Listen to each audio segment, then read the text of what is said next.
तो आज की इस वीडियो के अंदर हम आप सभी के साथ में अपनी क्लास 7th हिस्ट्री सब्जेक्ट के चैप्टर नंबर 3 के पार्ट 3 को डिस्कस करने वाले हैं। और पार्ट 2 के एंड में हमने इस बात को डिस्कस किया था कि भाई जो आपके इल्तुतमिश थे उसने भाई क्या किया, अपने स्टार्टिंग में जो भी ऑफिसर वगैरह लोग बनाए वो लोग बनाए जो कि उसके सर्वेंट थे, जिसके ऊपर उसको पूरा भरोसा था। और उनका जो काम यानी कि सर्विस उनकी रहती थी उसको क्या कहते थे, वो लोग बंद गना बोलते थे। ठीक है, बाकी आज हम कंटिन्यू करने वाले हैं हमारे इस वाले पैराग्राफ से। ठीक है, तो कहते हैं the Khaljis and the Tughlaqs continue to use bandagans and also raised people of the humble birth.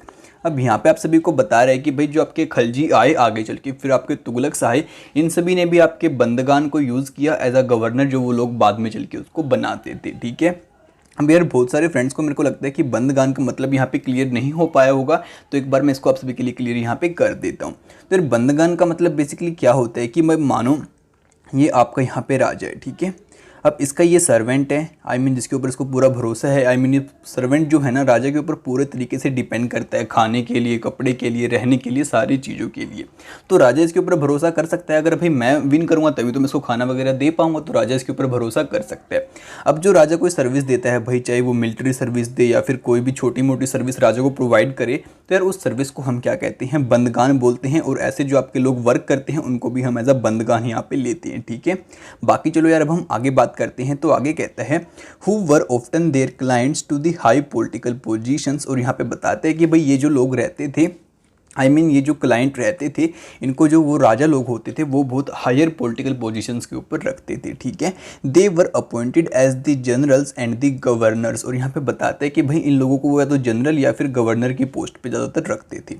However this also introduce an element of the political instability. और यहाँ पे बता रहा था कि भाई इसकी वजह से यहाँ पे पॉलिटिकल इंस्टेबिलिटी आना भी स्टार्ट हो गई थी बहुत बार। ठीक है, हम यार बाकी आपके माइंड में यहाँ पे क्लियर कर देते हैं हम क्लाइंट की मीनिंग को भी। अब क्लाइंट का मीनिंग होता है someone who is under the protection of the another, यानी कि भाई हम मानो ये कोई बड़ा इंसान है, ये कोई छोटा इंसान है, और ये छोटा इंसान किसकी प्रोटेक्शन के अंदर काम करता है, इसकी प्रोटेक्शन के अंदर, आई मीन ये इसके नीचे काम करता है।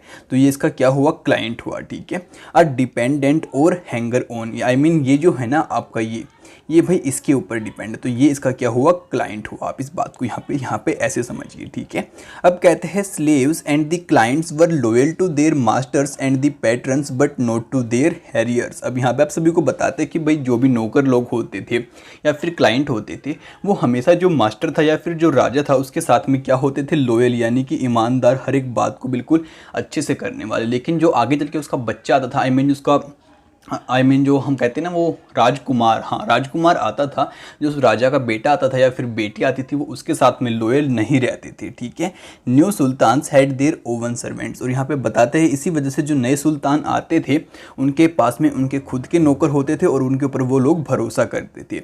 As a result the accession of the new monarch often saw conflict between the old and the new nobility. और यहाँ पे बताते हैं कि भाई इसी वजह से क्या चीज़ हमें यहाँ पे देखने को मिली कि जो आपके पुराने राजा के यहाँ पे गवर्नर थे और जो नए राजा के गवर्नर यहाँ पे आए, तो इन दोनों के बीच में क्या था, कॉन्फ्लिक्ट यहाँ पे हो जाता, यानी कि वाद विवाद इनके बीच में यहाँ पे चलते रहते थे। ठीक है, अब कहते हैं the patronage of these humble people by the Delhi Sultans also shocked many elites, and the author of the Persian Tariq criticized the Delhi Sultans for the appointing the low base born to the high offices। अब यहाँ पे बताते हैं कि भाई ये बात देख के जो आसपास के राजा लोग थे और जो भाई दूर दूर देशों के राजा थे वो सभी कंफ्यूज थे और चिंता में रह गए थे कि भाई ये राजा इतनी छोटी पोस्ट या फिर इतनी छोटी कास्ट के अंदर जन्म लेने वाले लोगों को, जो सर्वेंट का काम करते हैं, उनको गवर्नर क्यों बना रहे हैं और उसके पीछे क्या ऐसा रीजन यहाँ पे रहता है। ठीक है, बाकी चलो यार हम आगे बात करें। सो अब कहता है official of sultan Muhammad Tughluq, sultan Muhammad Tughluq appoint Aziz Kumar a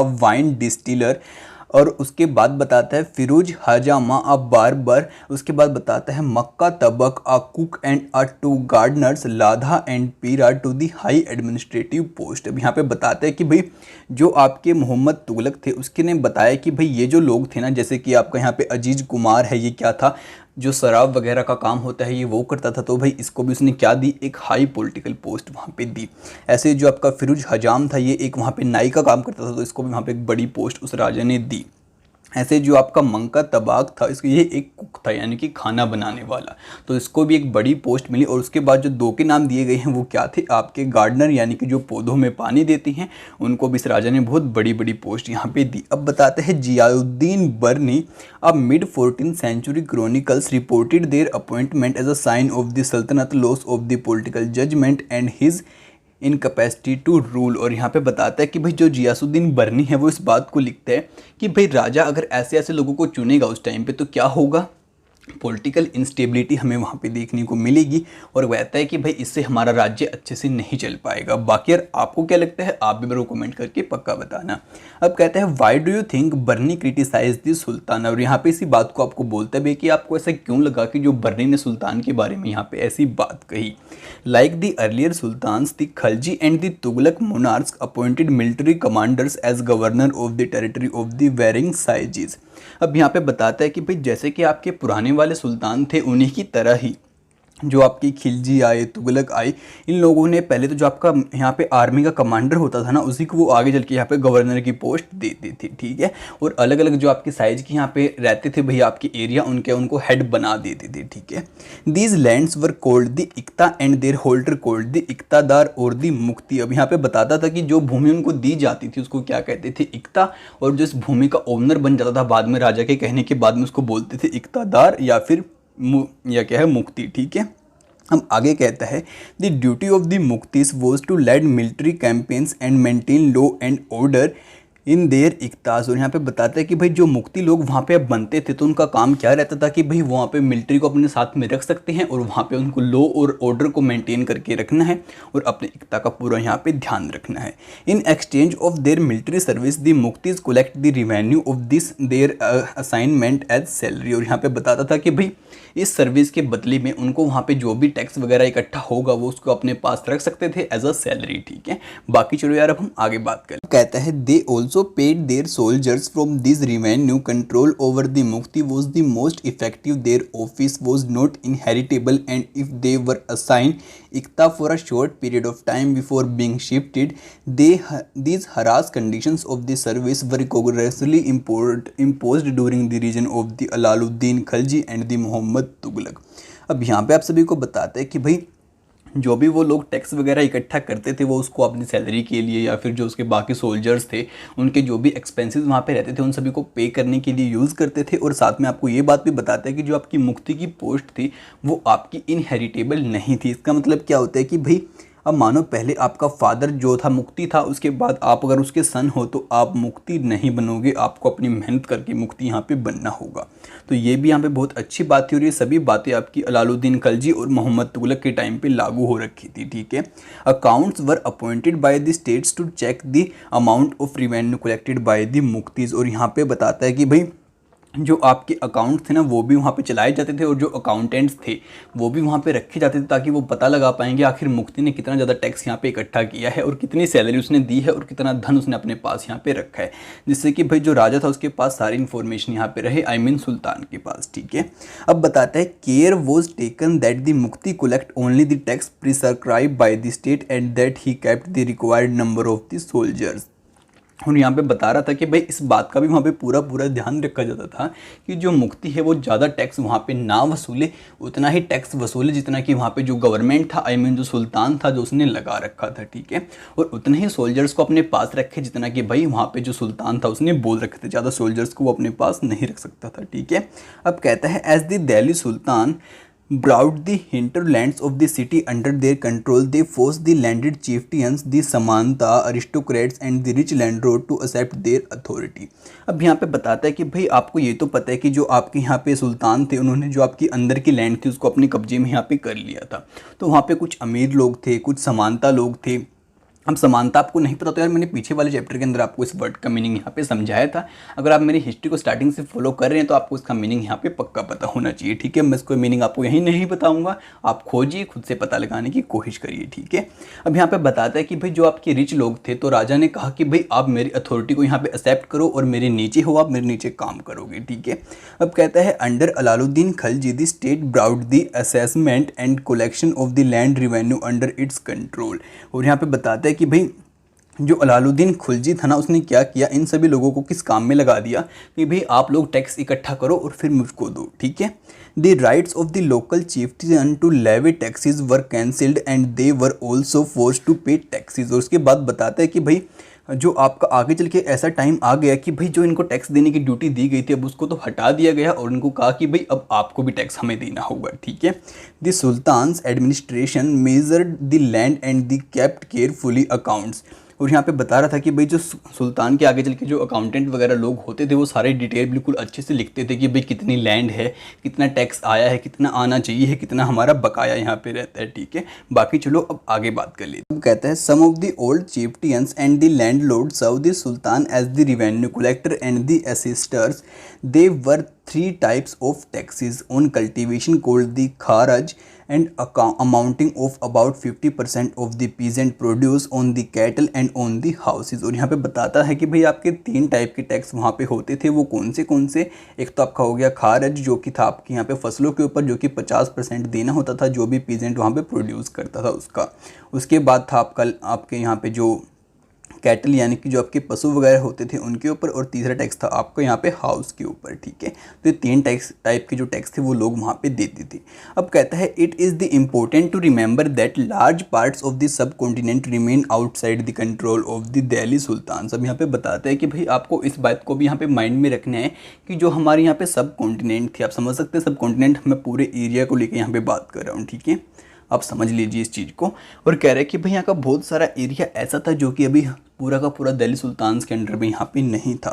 it was difficult to control distinct provinces like the Bengal from the Delhi and soon after the annexing southern India the entire region became is independent. और यहाँ पे आप सभी को बताते हैं कि भाई यहाँ पे राजा के लिए बहुत सारी बातें मुश्किल होती जा रही थी। जैसे मानो अब यहाँ पे दिल्ली के अंदर तो आपका सुल्तान बैठा है और यहाँ पे कुछ चीज़ उसको कंट्रोल करनी है आपके साउथ इंडिया में, तो वो इतनी दूर से उसको कंट्रोल कैसे करेगा। आप एक बात को इसको सोचो। तो इसलिए क्या हो गया, धीरे धीरे जो आपके यहाँ का रीजन था वो इंडिपेंडेंट बनता चला गया, यानी कि उसने अपने खुद से ही राजा बनते चले गए वो लोग, और अपने आप को एक अलग कहा कि हमारा साम्राज्य एक अलग साम्राज्य है इससे, ठीक है। आप इस बात को यहाँ पर समझ लेना। अब कहता है आपको आगे चल के कि even in the Gangetic plain there were forested area that sultan force could not penetrate.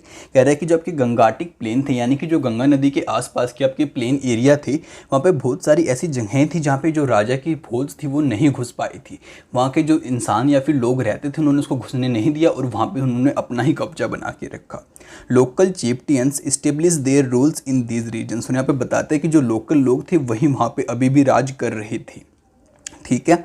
अब आगे आपको कहता है sometimes ruler like the Alauddin Khilji and the Muhammad Tughluq could force their control in this areas but only for a short duration.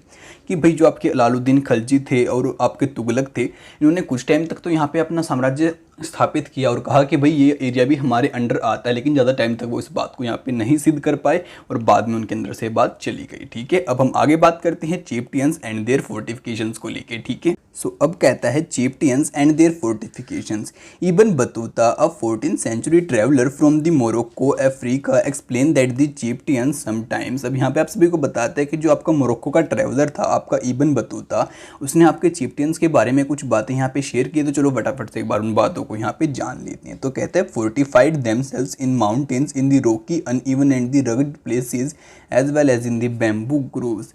In India, the bamboo is not hollow, it is the big, its several parts are so intertwined that they even fire cannot affect them, and they are on the whole very strong. The chieftains live in these forests and serve them as a rampart in the side which are the cattle and their crops. There is also a water for them within that in the rainwater which collect there, hence they cannot be subdued except by the powerful armies who entering these forest cut down the bamboos and specially prepare the instrument। अब यहाँ पे आप सभी को बहुत सारी important बातें बता दी, तो मैं उसको एक बार फटाफट से आपको एक्सप्लेन कर देता हूँ। सो यार गाइज, यहाँ पे आप सभी को कहते हैं कि भाई क्या होता था, जो आपके चिफ्टियन लोग होते थे वो अपने आप को ऐसी एक जगह पे छिपा के रहते थे कि भाई वहाँ पे कोई भी ना पहुँच पाए। जैसे कि मानो चारों तरफ बहुत बड़े बड़े पहाड़ हैं और बीच में आपके चिफ्टिंग यहाँ पे रहते हैं, ठीक है। तो अब यहाँ पे आखिर कौन ही जाएगा, और बहुत ख़राब यहाँ के रास्ते होते थे पहुँचने के, तरफ कोई नहीं जाने की कोशिश करता था। या फिर क्या था, हमारे इंडिया के अंदर जो बैम्बू के ट्री होते हैं, आई मीन जो बैम्बू का पेड़ होता है वो काफ़ी बड़ा होता था और काफ़ी मजबूत, यहाँ तक कि जो आपकी फायर थी, आग थी, वो भी उनके बीच में नहीं एंटर कर पाती थी। तो वो क्या करते थे, चारों तरफ ऐसे मानो कि आप बैम्बू की यहाँ पे बाउंड्री हो गई, और अब यार बीच में उनका एरिया है, यहाँ पे उनके पशु वगैरह हैं, सारा कुछ उन्होंने ऐसा प्रोग्राम बना रखा है कि अगर बारिश आती है तो बारिश का पानी यहाँ पे इकट्ठा हो सकता है, और पूरा साम्राज्य अपना यहीं पे स्थापित कर रखा है। अब आप एक बात बताओ, पूरे इस बैम्बू के जंगल को आसपास के काट के कौन अंदर घुसेगा उनके ऊपर यहाँ पे अटैक करने के लिए, जबकि उन्हें पता है कि हम इतने ज़्यादा थक जाएंगे यहाँ पे, फिर हमारे ऊपर वो अंदर से हमला भी यहाँ पे कर सकते हैं। तो भाई ऐसे वो लोग यहाँ पे रहते थे, आपको ये कुछ बातें यहाँ पे समझा रहा है, ठीक है। अब कहते हैं describe the ways in which the chieftains arrange for their defences. अब यहाँ पे कहते हैं कि भाई आप उन बातों को हमें बताओ जो कि चिफ्टियन लोग थे उन्होंने रखी हुई थी अपने डिफेंस के लिए। तो अब आप उन सभी बातों को यहाँ पे जान चुके हैं, तो चलो अब आगे बात करते हैं। तो कहता है Mongols under जंगीज Khan invaded the Transoxiana in the northeastern Iran in the 1219 and the Delhi Sultans faced this onslaught soon after. Mongols attack on the Delhi Sultanate increased during the reign of the Alaluddin Khalji and in the earlier year of the Muhammad Tughlaq. अब बताता है आपको आगे, these forces the two rulers to mobilize a large standing army in Delhi with pose a huge administrative challenge. Let us how the to sultanate dealt with this, ठीक है। अब यहाँ पे सभी आपको यही बात समझाना चाहते हैं कि भाई जो आपके यहाँ पे ये थे ना जंगीज़ खान, जो कि आपके एक टेक्सोनोमिया के ऊपर इन्होंने अटैक किया था, जो कि ईरान में है आपके 1219 के आसपास, और उसके बाद इनका टारगेट था हमारे दिल्ली सल्तनत का, ठीक है। तो उन्होंने इसके ऊपर भी अटैक करने की कोशिश की, और ये टाइम कौन सा था आपके यहाँ पे, आपके अलाउद्दीन खलजी का और मोहम्मद तुगलक का ये टाइम था, ठीक है। इसने इन दोनों राजाओं को बिल्कुल फोर्स कर दिया कि भाई इन्हें बहुत सारी आर्मी यहाँ पे दिल्ली के अंदर मंगा के खड़ी करनी पड़ी, जिससे कि यार वो जो था ना यहाँ पे जंगीज़ खान वो अंदर ना घुस पाए और उसको ये बाहर की साइड ही यहाँ पे हरा दे।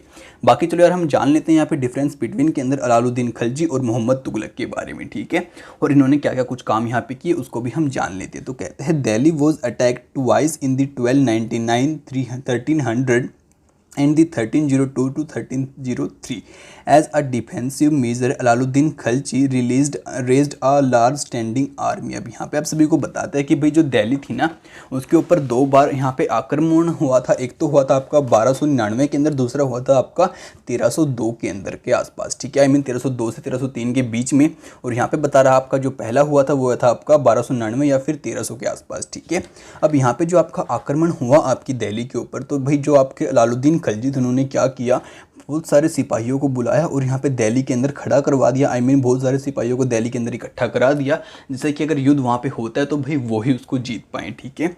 अब यहाँ पे बताते हैं आपकी किसकी बात, मोहम्मद तुगलक की बात, तो चलो उसको भी जानते हैं। तो कहता है The Sultanate was attacked in the early era of the Muhammad Tughlaq region. The Mongol army was defeated. Muhammad Tughlaq was confined about the strength of his army and his resources to plan on attack on the Taxonomia. Tehran-Soxna, he therefore raised a large standing army. और यहाँ पे आप सभी को बताते हैं कि भाई जो आपके मोहम्मद तुगलक थे उन्होंने बेसिकली क्या किया कि भाई उन्होंने भी बहुत बड़ी आर्मी यहाँ पे दिल्ली के अंदर इकट्ठी कर ली और प्लान बनाया कि भाई हमें काम करते हैं यहाँ पे जो तेहराइन सोक्शना है वहाँ पे हम जाके अटैक करते हैं, जो कि आपका ईरान के अंदर है, और क्या करते हैं हम मंगोल्स को यहाँ पे हरा देते हैं, ठीक है।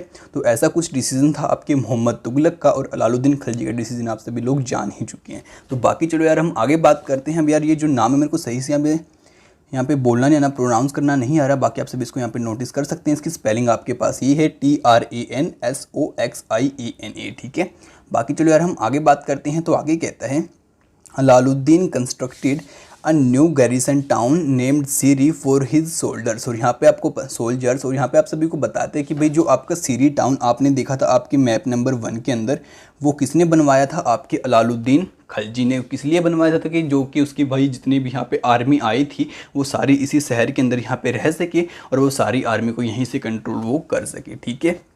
अब देखते हैं जो आपके तुगलक थे उसने यहाँ पे क्या काम किया। अब बताता है rather than constructing a new garrison town the oldest of the 4 cities of the Delhi ही Kuhna was emptied for its resident and the soldiers garrison there. The residents of the old city were sent to the new capitals of the Daulatabad in the south। और यहाँ पे आप सभी को बताते हैं कि भाई जो आपके तुगलक थे उसने क्या किया कि जो आपका दिल्ली ही कुहान नाम की सिटी थी उसको खाली करा दिया और यहाँ पे सारे जो सोल्जर्स थे उनको रखा गया और जो यहाँ के लोग थे उन्हें कहाँ शिफ्ट कर दिया गया, दौलताबाद के अंदर, जो कि उन्होंने एक नई कैपिटल बनाई थी उनकी साउथ के अंदर। ठीक है, अब आगे बताता है आपको अगेन से आपके यहाँ पे खलजी की बात। ठीक है, तो कहता है अलाउद्दीन खलजी ने क्या किया, the soldiers had to be feed, this was done through the produce collected as the tax from the land between the Ganga and the Yamuna. Tax was fixed at 50% of the peasant yield. और यहाँ पे आप सभी को बताते हैं कि भाई जो भी लोगों से टैक्स इकट्ठा होकर आता था, जो गंगा का रीजन था आपका, यमुना का रीजन था वहाँ से, तो उसके जो भी टैक्स आता था 50% वो उसका जो क्या यूज़ करते थे, वो जो सिपाही थे, जो सोल्जर्स थे, उनके खाने के लिए। ठीक है, कौन यूज़ करते थे, आपके अलाउद्दीन खलजी। अब जानते हैं आपके तुगलक ने इस बारे में यहाँ पे क्या किया। तो कहता है produce from the same area was collected as tax to feed the army but to meet the expense of the maintain such a large number of soldiers the sultan levied additional taxes this coincide with a famine in the area. अब यहाँ पे बता रहा है कि भाई आपका जो खलजी था ना, जो आपका यहाँ पे तुगलक था, उसने क्या किया, मोहम्मद तुगलक ने, कि उसने भी यही टैक्स लगा के रखा, लेकिन टैक्स को आगे चल के थोड़ा और इंक्रीज़ कर दिया। कहा कि भाई आर्मी की और भी बहुत सारे यहाँ पे खर्चे रहते हैं तो उसको भी मेंटेन यहीं से करेंगे, लेकिन बाद में वहाँ पे फेमाइन आ जाता है और फेमाइन की वजह से वहाँ पे सारी फसल ख़राब हो जाती है और उसको बहुत भारी नुकसान यहाँ पर झेलना पड़ता है। ठीक है, बाकी हम आगे बात करते हैं। तो आगे कहते हैं the soldiers had to be paid, Alauddin chose to pay his soldier salary in cash rather than the iqtas. The soldiers would buy their supplies from the merchants in Delhi and it was thus feared that the merchants would raise their price. To stop this, Alaluddin controlled the price of the goods in the Delhi. Price were carefully survived by the officers and merchants who did not sell at the prescribed rate were the punished। और यहाँ पे आप सभी को बताते हैं कि भाई आपको इस बात का भी पता होगा कि जो आपके यहाँ पे सोल्जर्स थे उनकी जो सैलरी भी उनको देनी होगी, तो वो सैलरी किस में देते थे, कैश में देते थे, वो उनको इकता नहीं देता था। कौन, आपका अलाउद्दीन खलजी अपने सोल्जर्स को। और कहते हैं कि भाई अब आपको ये तो पता है वहाँ पे अगर सिपाही रहेंगे तो वो मर्चेंट से कोई ना कोई सामान तो ज़रूर खरीदेंगे।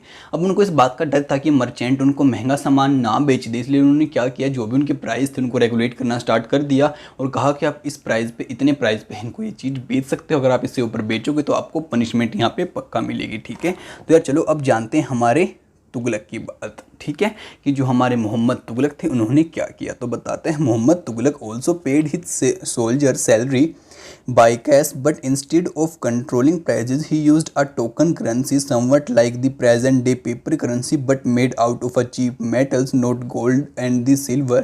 People in the 14th century did not trust these coins. They were very smartly saved their gold and silver coins and paid all their taxes to state. With the token currency, this cheap currency could also be codified easily। और यहाँ पे आप सभी को बताते हैं कि भाई मोहम्मद तुगलक ने भी ऐसा ही किया। अपने जो सिपाही थे, सोल्जर्स थे, उनकी सैलरी को कैश में देना चाहा और उन्होंने एक काम किया कि भाई उन्होंने उनके प्राइस को रेगुलेट नहीं किया। जो वहाँ पे मर्चेंट थे उन्होंने सोचा कि भाई मैं एक काम करता हूँ, टोकन करेंसी को यहाँ पे लॉन्च कर देता हूँ। अब टोकन करेंसी आपकी, जैसे आज के टाइम पे आपका कैश चलता है ना, पेपर वाला कैश, तो उस टाइप की वो कुछ करेंसी यहाँ पे रहती थी। और उसने क्या किया, जो वहाँ पे गोल्ड सिल्वर थे उसको वहाँ से हटा दिया। लेकिन लोग वहाँ पे स्मार्टली उन्होंने काम लिया, उन्होंने सोचा कि भाई जो गोल्ड है वो इससे बहुत महंगा है और जो हमारा सिल्वर है वो भी बहुत महंगा है, तो हम एक काम करते हैं, गोल्ड से बहुत सारी करेंसी थोड़ी बहुत खरीद लेते हैं और इसी से हमारा ऊपर के ऊपर काम चल जाएगा और जो बाकी हमारा गोल्ड है उसको हम सेव करके यहाँ पे रख लेंगे।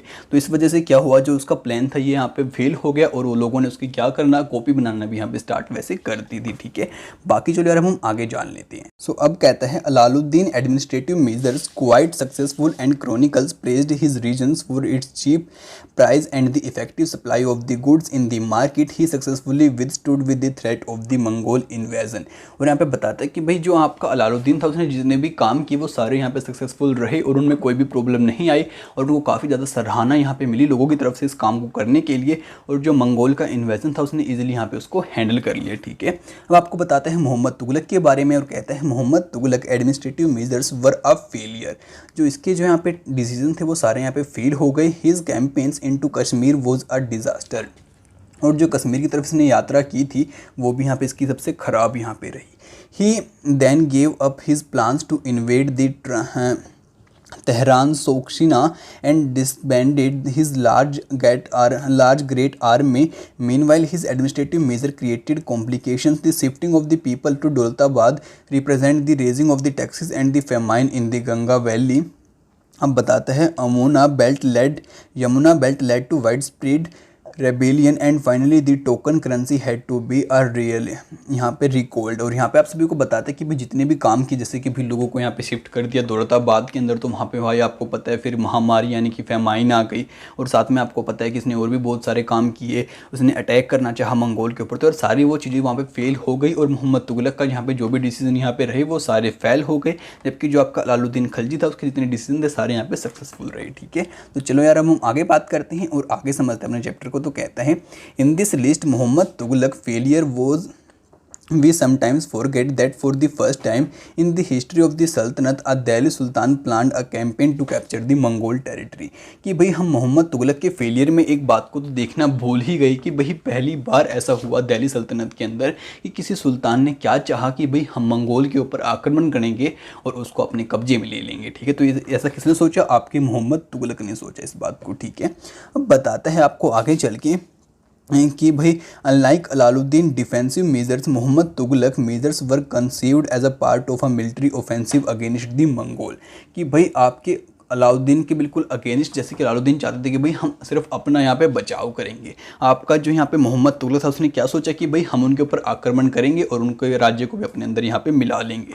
तो भाई बहुत बड़ा धैर्य चाहिए इस बात के लिए, उनको हम काफ़ी सराहनीय है उनकी ये बात। ठीक है, बाकी हम आगे बात करते हैं। अब हमारा टॉपिक आता है the sultanate in the 15th and the 16th century. कि आपकी जो 15th और 16th सेंचुरी थी वहाँ पे सल्तनत के साथ में क्या कुछ चीज़ें हुई और क्या कुछ चेंज वहाँ पे हमें देखने को मिले। तो एक बार फटाफट से गाइस यार को भी यहाँ पे स्टडी कर लेती हैं। तो अब कहता है take a look at table 1 again, you will notice that after the Tughlaq, the Sayyid and the Lodhi dynasty ruled from the Delhi and the Agra until the 1526. By then Jaunpur, Bengal, Malwa, Gujarat, Rajasthan and the entire South India has independent rule, whose establishment flourishing states and the prosperous capitals. This was also the period which shows the emergence of the new ruling groups like the Afghans and the Rajputs। और यहाँ पे आप सभी को बताते हैं कि भाई आपका जो मैप नंबर 1 है आप एक बार उसको जाओ और अगेन से स्टडी करो। अब मैंने आपको उसको समझा दिया था ऑलरेडी। उसके बाद क्या हुआ, आपके तुगलक के बाद सैयद और आपका लोधी वंश आया, जो कि आपका कब तक रहा, आपके 1526 तक रहा। और उसके बाद आपको पता है कि आपके पानीपत की बैटल हुई थी और फिर वो वहाँ पे हार चुके थे। ठीक है, और कहता है कि 1526 के बाद क्या हुआ, जो आपका जौनपुर हो गया, बंगाल हो गया, मालवा हो गया, गुजरात हो गया, राजस्थान हो गया, ऐसे आपकी बहुत सारे इंडिपेंडेंट साम्राज्य स्थापित होना धीरे धीरे स्टार्ट हो गए। और जो वहाँ का राजा था वो तो वहाँ से जा चुका था भाई इस युद्ध के बाद।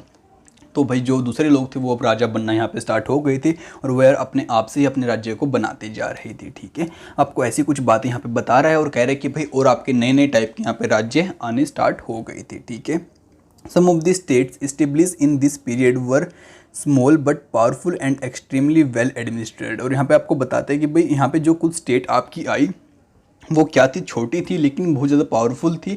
और उनके अंदर जो आपका एडमिनिस्ट्रेशन का सिस्टम था बहुत ही ज़्यादा ज़बरदस्त सिस्टम था वो। ठीक है, Sher Shah Sur started his career as a manager of a small territory for his uncle in Bihar and eventually challenge the defeat the Mughal emperor Humayun. अब यहाँ पे आप सभी को बताते हैं कि भाई जो आपका शेर शाह सूरी था उसने स्टार्टिंग में जब अपने कैरियर को स्टार्ट किया तो अपने अंकल के एक छोटी सी टेरिटरी से स्टार्ट किया जो कि बिहार के अंदर थी, और फिर बाद में चैलेंज दे दिया हुमायूं को, और हुमायूं को बाद में हरा भी दिया। और शेर शाह सूरी ने किसको अपने कब्जे में ले लिया, दिल्ली को और आगरा को, और अपनी खुद की डायनेस्टी यहाँ पे स्थापित कर दी। ठीक है, ऑल दो दी सूर dynasty ruled for only 15 years. और यहाँ पे बताते हैं कि भाई ये बात अलग है कि उनका जो यहाँ पे राज चल पाया वो सिर्फ यहाँ पे 15 साल ही चल पाया। It introduce an administrative on that borrowed elephants from the Alauddin Khilji and made them more efficient. Shershah administration became the model followed by the great emperor Akbar when he was consolidated the Mughal empire. और यहाँ पे आप सभी को बताते हैं कि भाई जो यहाँ पे शेरशाह सूरी की बातें थी उनको आगे चल के आपके अकबर बादशाह ने भी फॉलो किया, क्योंकि काफ़ी ज़्यादा कमाल चीज़ें उन्होंने यहाँ पे कर दिखाई थी। ठीक है, अब आपको बताता है एल्सवेयर के अंदर कोई फैक्ट फैक्ट और इसी के साथ हमारे चैप्टर का भी यहाँ पे एंड हो जाएगा। तो चलो फैक्ट को भी जानते हैं। और कहता है the 3 orders of the peace of a god. अब आपको यहाँ पे जो गॉड था, हमारा भगवान था, उसके 3 ऑर्डर्स यहाँ पे बताएगा। और किसके रिलेट करते हैं ये? हमारे कनाइट से और आपके जो क्रूसेड्स होते हैं उनसे रिलेट। अब जो कनाइट्स होते हैं वो आपके योद्धा लोग होते हैं बेसिकली। तो बाकी इसके बारे में ज़्यादा आपको इस पैराग्राफ के अंदर बताएगा। कहता है the idea of the 3 orders was first formulated in the France in the early 11th century. अब जो आपका ये आइडिया था 3 ऑर्डर्स का, ये आपका सबसे पहले फ्रांस के अंदर हमें देखने को मिला। और कहता है it divide society into the 3 classes. इसने क्या किया, आपकी पूरी सोसाइटी को 3 ग्रुप्स के अंदर, यहाँ पे 3 क्लासेस के अंदर डिवाइड कर दिया। अब वो क्लासेस कौन सी थी? एक तो थे आपके जो प्रेड, जो भगवान की पूजा करते थे यानी प्रे करते थे। दूसरे कौन से थे? जो कि आपके लड़ाई वगैरह करते थे, फाउट करते थे। उसके बाद तीसरे कौन से थे? जो कि अपनी भूमि की, अपनी खेती वगैरह यहाँ पे करते थे। The division of the society into 3 orders was posed by the church to consolidate its dominance role in the society. और यहाँ पे बताया जाता है कि भाई ये जो भी कुछ यहाँ पे किया, ये किसने किया? चर्च ने किया, अपनी यहाँ पे डोमिनेंस को स्थापित करने के लिए। This help the emergence of new warriors groups called the knights. और यहाँ पे बताते हैं कि भाई इसी वजह से आपके नए वॉरियर ग्रुप यहाँ पे निकल के आए, जिनको हम क्या कहते हैं? कनाइट्स बोलते हैं। ठीक है, अब आपको आगे बताता है the church patronise this group and use them to patronage propagate their idea of the peace of god. और जो आपका चर्च था वो इनका यहाँ पे यूज़ करता था किस आइडिया को पर अपने फैलाने के लिए, उनका इस आइडिया को फैलाने के लिए कि भाई भगवान में क्या है? शांति है। The attempt was to direct warriors away from the conflict among themselves and send them instead on a campaigns against the Muslim who had capture the city of the Jerusalem. और कहते हैं कि भाई इन योद्धाओं को उनके खिलाफ भी यहाँ पे भेजा गया, जिन्होंने आपके यहाँ पे जेरूसलम के ऊपर आपके जो मुस्लिम थे उन्होंने कब्जा करके बैठा हुआ था, उनको हराने के लिए योद्धाओं को भेजा गया।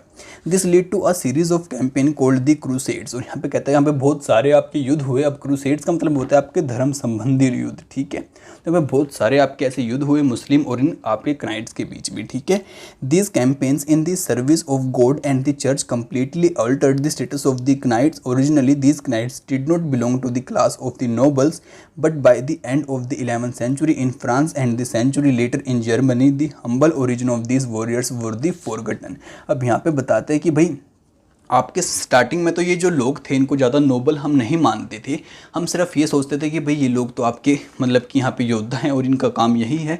तो बाकी यहाँ पे क्या हुआ, जैसे जैसे आपके युद्ध होते चले गए आगे और भी कैंपेन्स इन लोगों ने किए, तो जो आपके भाई फ्रांस हो गया, जर्मनी हो गया, वो लोग इनको इनका जो पुरानी यहाँ पे पहचान थी उसको धीरे धीरे भूलते चले गए। ठीक है, by the 12th century nobles also wanted to be known as a कनाइट्स।